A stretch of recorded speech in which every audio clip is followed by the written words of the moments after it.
Let's look at a few more things here that we can do to manipulate and work with images in Bridge. I mean, it really is a great program. I've got a folder open here that's got a lot of images in it, just to kind of give us something to work with.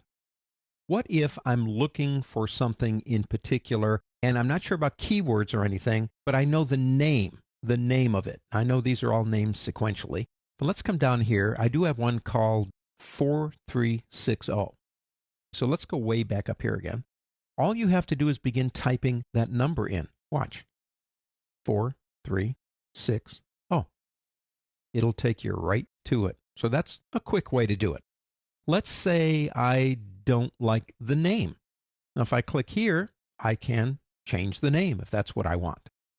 Let's say I don't like where it is. I'm not talking about order in here. I'm talking about the folder that it's in.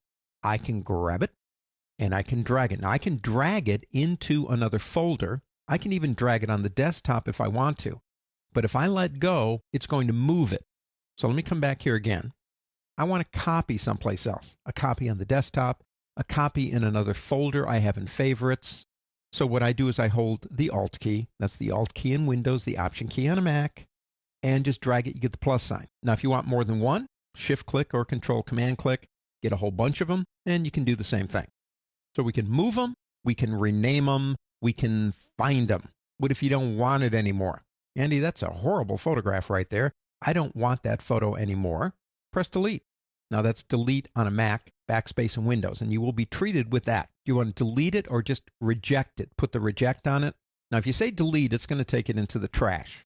In the trash can, it will still be there for you, but there is an undo to this. If you delete something and go, boy, I wish I hadn't deleted it, you can go to the word edit and select undo, and it will undo even a delete if you've done it.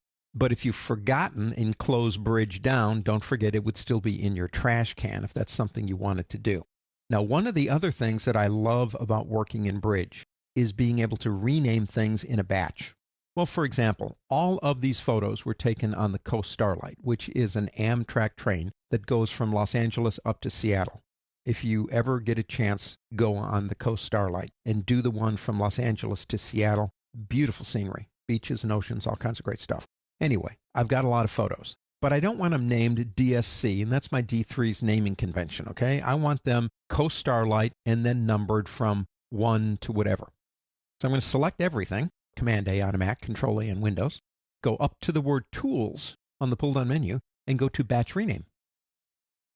Now, I'm going to rename in the same folder. You don't have to. You can move them or copy them. The new file name will be text. The last one I did was Hawaii.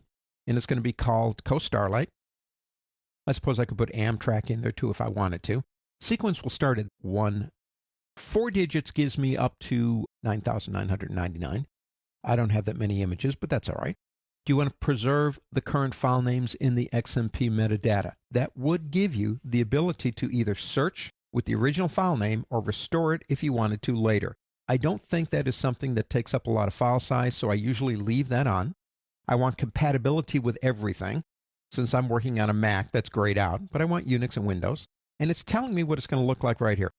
Coast Starlight 0001 NEF, 241 files. Click Rename.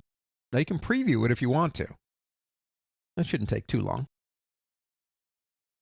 And now they all have the proper name. Now if we go back to what we talked about in keywords, I would have over here something like travels, and one of them would be Amtrak, and others would be the major routes of Amtrak, like Texas Eagle, Coast Starlight, all the different ones that they have, and I would use those as keywords.